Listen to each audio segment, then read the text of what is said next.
Hi guys. അപ്പൊ ഈ വീഡിയോയിൽ ഞാൻ എന്ത് പറയാൻ പോകുന്നത് വെച്ചാല് പാസ്പോർട്ടിനെ കുറിച്ചിട്ടാണ്. നമ്മൾ അപ്ലൈ ചെയ്തില്ലേ, പാസ്പോർട്ട് അപ്ലൈ ചെയ്യുമ്പോഴത്തേക്ക് എന്തൊക്കെയാണ് ആവശ്യം, എന്തൊക്കെ ഡോക്യുമെന്റ്സ് ആവശ്യമാണ്, എന്തൊക്കെയാണ് നമ്മൾ കൊണ്ടുപോകേണ്ടത്, ഈ ഡീറ്റെയിൽസ് ഒക്കെ ഞാൻ ഇതിൽ പറയും. ഫസ്റ്റ് എന്താ പറയാ, ഞാൻ പോയത് തിരുനെൽവേലി തഞ്ചാവൂർ പാസ്പോർട്ട് ഓഫീസിലാണ്. അപ്പൊ അത് റിലേറ്റഡ് ആയിട്ടുള്ള കാര്യങ്ങളായിരിക്കും ഞാൻ ഈ വീഡിയോയിൽ പറയുന്നത്. സോ അത് ആവശ്യമില്ലാത്തവർക്ക് സ്കിപ്പ് ചെയ്യാം. യൂസ്ഫുൾ ആണെങ്കിൽ യു ക്യാൻ. ഓക്കെ. അപ്പൊ ഞാൻ തഞ്ചാവൂരിൽ പോയത് എന്റെ പാസ്പോർട്ടിൽ സ്പൗസ് നെയിം ആഡ് ചെയ്യാൻ. എന്റെ ഹസ്ബൻഡിന്റെ വീട് അവിടെ ആയതുകൊണ്ട് ഞാൻ അവിടെയാണ് അപ്പോയിന്റ്മെന്റ് ഇട്ടത്. അപ്പൊ അതിന് ആവശ്യമുള്ള ഡീറ്റെയിൽസ് ഡോക്യുമെന്റ്സ് എന്തൊക്കെയാണെന്ന് ഞാൻ പറയാം. ഇടയ്ക്കിടയ്ക്ക് സോറി പറയേണ്ടി വരും, കാരണം തമ്പ് കുറച്ച് സ്ലിപ്പ് ആവുന്നതുകൊണ്ടാണ്. ഇത് നമുക്ക് പെട്ടെന്ന് ഈ വീഡിയോനെ ചെച്ച് ഏതാണ് കാണേണ്ടത് അത് മാത്രം കാണാം. സോ ഡോക്യുമെന്റ്സ് എന്തൊക്കെയാണെന്ന് പറയാം. സ്പൗസ് നെയിം ആണ് ആഡ് ചെയ്യാൻ പോകുന്നത്. നിങ്ങൾക്ക് കയ്യിൽ ഓൾറെഡി പാസ്പോർട്ട് ഉണ്ട്. മാരേജ് ചെയ്യുന്നതിന് മുമ്പ്, മാരേജ് ചെയ്യുന്നതിന് ശേഷം സ്പൗസ് നെയിം ആഡ് ചെയ്യണം. പിന്നെ കുഞ്ഞ് വന്നതിന് ശേഷവും സ്പൗസ് നെയിം ആഡ് ചെയ്തിരുന്നാൽ മാത്രമേ നമുക്ക് ആ പാസ്പോർട്ട് കുഞ്ഞിനെ എടുക്കാൻ പറ്റുള്ളൂ, യൂസ് ചെയ്തെടുക്കാൻ പറ്റുള്ളൂ. അതുകൊണ്ട് നേരത്തെ അപ്ലൈ ചെയ്യുന്നതാണ് ഏറ്റവും നല്ലത്. അപ്പോൾ മാരേജിന് ശേഷം സ്പൗസ് നെയിം ആഡ് ചെയ്യുന്നെങ്കിൽ first thing marriage certificate compulsory ആണ്. പിന്നെ ആധാർ കാർഡ്, പാൻ കാർഡ്, പിന്നെ എന്തെങ്കിലും വേറെ അപ്പൊ ഞാൻ കൊടുത്ത ഡോക്യുമെന്റ് എന്തായിരുന്നു, ഡ്രൈവിംഗ് ലൈസൻസ് ആണ് ഞാൻ കൊടുത്തത്. നിങ്ങൾക്ക് വോട്ടർ ഐ ഡി ഉണ്ടെങ്കിൽ അത് കൊടുക്കാം. പക്ഷെ ഈ കൊടുക്കുമ്പോൾ ഇതിന്റെ എല്ലാത്തിന്റെയും അഡ്രസ് ഡീറ്റെയിൽസ് നിങ്ങളുടെ നെയിമും കറക്റ്റ് ആണോ എന്ന് നിങ്ങൾ ചെക്ക് ചെയ്യണം. അല്ലെങ്കിൽ നിങ്ങൾ എല്ലാം കറക്റ്റ് ചെയ്തിട്ട് വേണം പോകാൻ. പിന്നെ ഫുൾ കൺഫ്യൂഷൻ ആവും. അതൊക്കെ അഡ്രസ് തെറ്റാണ്, ഇതിൽ അഡ്രസ് തെറ്റാണ്, ഐഡന്റി വേർഡ് ഉണ്ട്, ഇതിലില്ല എന്നൊക്കെ പറഞ്ഞിട്ട് ഭയങ്കര കൺഫ്യൂഷൻ ആവും. അതുകൊണ്ട് നിങ്ങൾ ആദ്യമേ ഈ കൊണ്ടുപോകുന്ന ഡോക്യുമെന്റ്സിന്റെ ഒക്കെ അഡ്രസ്സും നിങ്ങളുടെ നെയിമും കറക്റ്റ് ആണോ എന്ന് ചെക്ക് ചെയ്യുക. ഓക്കെ. പിന്നെ എന്താ, പിന്നെ കുഞ്ഞിനെയും കൊണ്ട് ഞാൻ അവിടെ പോയതുകൊണ്ട് എനിക്ക് നല്ല ഒരു റെസ്പോൺസ്, എന്ത് പറയാം, പെട്ടെന്ന് തന്നെ എല്ലാം ചെയ്തു. അന്ന് ആ സമയം ഞാൻ പോകുമ്പോ എനിക്ക് ഹെൽപ്പിന് ആരില്ലായിരുന്നു. വാവേന്റെ കയ്യില് ഉണ്ടായിരുന്നു. അപ്പൊ എനിക്കായിരുന്നു മാറ്റേണ്ടത്. പക്ഷേ ടോക്കൺ എടുത്തപ്പോഴത്തേക്കും പെട്ടെന്ന് പോകുന്ന രീതിയിൽ ഉള്ള ഒരു കുഞ്ഞുണ്ടല്ലോ, അപ്പൊ അതിന്റെ ഒരു കൺസിഡറേഷൻ ഉണ്ടായിരുന്നു. സോ വേഗം എല്ലാം ചെയ്തു വന്നു. പെട്ടെന്ന് തന്നെ വിത്തിൻ ഒരു ഹാഫ് ആൻ അവർ എല്ലാം ചെയ്തു. ഇടയ്ക്ക് കുഞ്ഞാവ കരഞ്ഞപ്പോഴത്തേക്കും ഫീഡിങ് ചെയ്യാനുള്ള ചൈൽഡ് കെയർ റൂം ചെയ്യും. നല്ലൊരു, എന്താ പറയാ, എനിക്ക് ഒത്തിരി ഇഷ്ടമായി അവരുടെ സർവീസ്. തഞ്ചാവൂരിലെ പാസ്പോർട്ട് ഓഫീസിലെ സർവീസ് എനിക്ക് ഒത്തിരി ഇഷ്ടമാണ്. ഓക്കെ.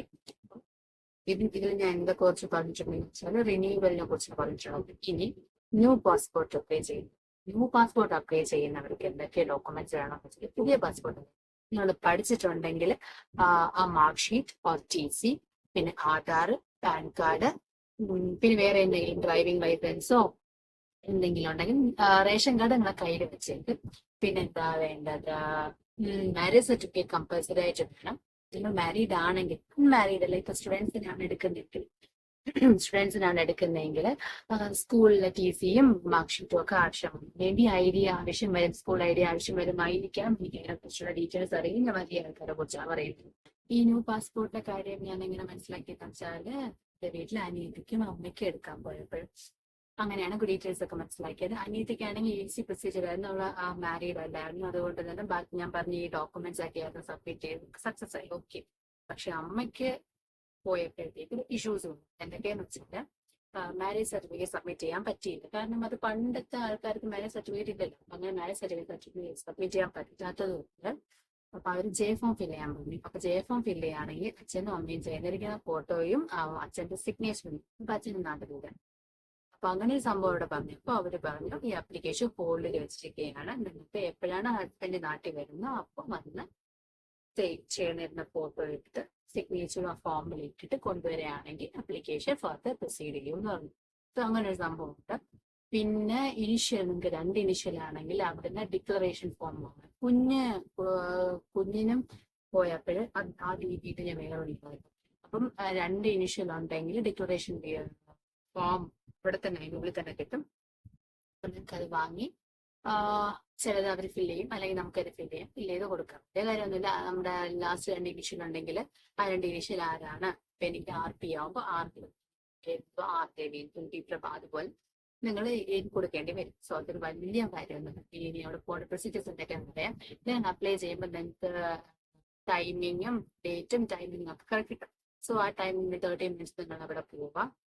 റിപ്പോർട്ടിംഗ് ടൈമിൽ 30 മിനിറ്റ് ബിഫോർ ആയിരിക്കും. നിങ്ങൾ അവിടെ പോവുക, അകത്ത് കയറുമ്പോൾ അവിടെ ആളുണ്ടാവും. ആദ്യം അവർ നമ്മുടെ ഈ ഒറിജിനലും ഞാൻ പറഞ്ഞ ഡോക്യുമെന്റ്സ് ഒറിജിനലും കോപ്പിയൊക്കെ കാണിക്കാൻ പറയും. നമ്മളതൊക്കെ കാണിക്കാം. അതിൽ എന്തെങ്കിലും മിസ്സിങ് ഓർ മിസ്റ്റേക്സ് ഉണ്ടെങ്കിൽ അതിനുള്ളിൽ തന്നെ കോപ്പി സെറാക്സ് ഒക്കെ എടുക്കുന്ന ഷെഡ്യൂൾ കാണും. അവിടെ നമ്മൾ സെറാക്സ് എടുത്തിട്ട് വീണ്ടും കൊണ്ടുപോയി കാണിക്കുകയാണെങ്കിൽ അവർ ഓക്കെ ആണ് എന്നിട്ട് പദ പ്രൊസീഡ് ചെയ്യും. അങ്ങനെ A1 എന്ന് പറയുന്ന ഫസ്റ്റ് പോവും. അവിടെ പോയിട്ട് അവർ നമ്മുടെ ഐ ഹാൻഡ് ഇതിന്റെയൊക്കെ ഇതൊക്കെ എടുക്കും. എന്തുകൊണ്ടാണ് പിന്നെ നമ്മൾ ഡോക്യുമെന്റ്സ് ഒക്കെ കറക്റ്റ് ആണോ നോക്കി വെരിഫൈ ചെയ്തതിന് ശേഷം പിന്നെ വെയിറ്റ് ചെയ്യാൻ പറയും. അത് കഴിഞ്ഞിട്ട് ബി കൗണ്ടർ ആണ്. ബി കൗണ്ടറിലും സെയിം തിങ്, ഒറിജിനൽ ഡോക്യുമെന്റ് നമ്മൾ കൊടുത്ത് വെരിഫൈ ചെയ്യാം. അവിടെ എന്തെങ്കിലും മിസ്റ്റേക്ക് ഉണ്ടെങ്കിൽ വീണ്ടും നമ്മൾ A കൗണ്ടറിൽ വരും. വീണ്ടും അത് ശരിയാക്കിയിട്ട് നമ്മൾ വീണ്ടും ബി കൗണ്ടറിലോട്ട് പോകും. അതും കഴിഞ്ഞ സി കൗണ്ടറിലും പോയി സെയിം തിങ് തന്നെ കയ്യിരിക്കുന്ന എല്ലാ ഒറിജിനലും നമ്മൾ വെച്ചിരിക്കുന്ന സെറാക്സിന്റെ ഒറിജിനൽ കാണിച്ചു കൊടുക്കുക.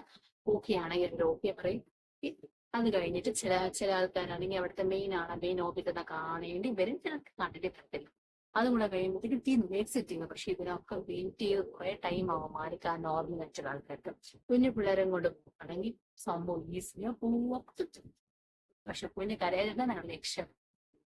നിങ്ങൾ എന്തെങ്കിലും ഡൗട്ട് ഉണ്ടെങ്കിൽ ഈ വീഡിയോയിൽ താഴെ കമന്റ് ചെയ്യും. കൺഫേം വേണ്ടിയിട്ട് ഞാൻ റിപ്ലൈ തരുന്നതാണ്. ബിക്കോസ് ഞാൻ ഇപ്പൊ കുറെ ദിവസം കൊണ്ട് ഇതിന്റെ പുറകെ കൂടെ നടക്കുന്നതുകൊണ്ട് എനിക്കത് ഡീറ്റെയിൽസ് കറക്റ്റ് ആക്കി. ഇപ്പൊ കാണാൻ ബൈ, സീ യു.